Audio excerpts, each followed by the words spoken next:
ናችሁ ወይ? አማን ናችሁ ወይ? እኔ ያለሁ እግዚአብሔር ይመስገን ሁሉ ሰላም ሁሉ መልካም ነው። እንግዲህ ዛሬ ውብ የመሰለችና በጣም የምታምር መንደር አዣ ወረዳ አገና ላይ ምንድነው የሚባለው ስሙ?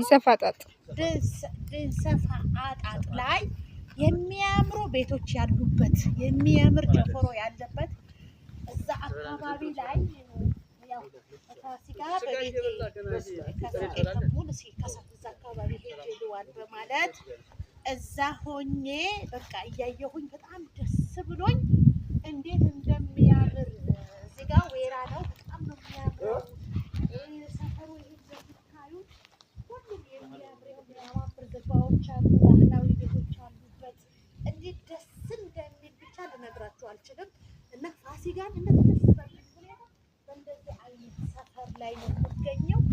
እንዴት እንደሚያምር ውዶቼ ልነግራችሁ አልችልም።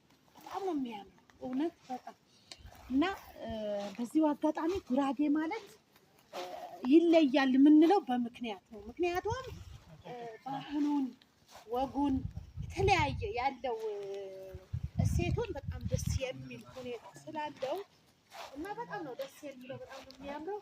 እንግዲህ ሰፈሩ ከላይ አንስታችሁ እስከ ታች ድረስ ያለው ውበቱን መልካም ምድሩን እንዴት እንደሚያምር እዩት። የእውነት እኔ በጣም ደስ ብሎኝ ምናምን ነገር አብሬ እዛ ሰፈር ላይ ለተወሰነ ደቂቃዎች እዛ ሆኜ ምናምን ነገር እያየሁኝ ነው እና በጣም ነው ደስ የሚለው እጅግ ማለት ነው። እጅግ በጣም እስኪ ሁላችሁም ይሄን ነገር እዩትና ሀሳብ አስተያየት ስጡበት። ጉራጌ ይለያል የምንለው በምክንያት ነው።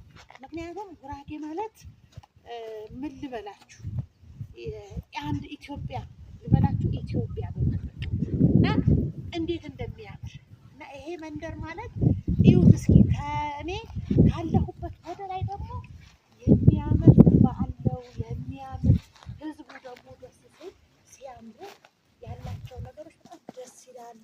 በጣም ነው ውብ የሆነ አገር አለ። እኔ ጉራጌ በመሆኔ የእውነት ኩራት ይሰማኛል። ኩራት እጅግ በጣም ኮራለሁ። እጅግ በጣም ደስተኛ ነኝ። ጉራጌ መሆን መታደል ነው። ጉራጌ ሀገር ስትገቡ ከልጅ እስከ አዋቂው ያለው የእንግዳ አቀባበሉ ትህትናው የሚሰጧችሁ አፕሮች በቃ በጣም ለየት ያለ ነው እና አሁን ይሄ ማለት እኔ በጣም የተደነኩበት በጣም ደግሞ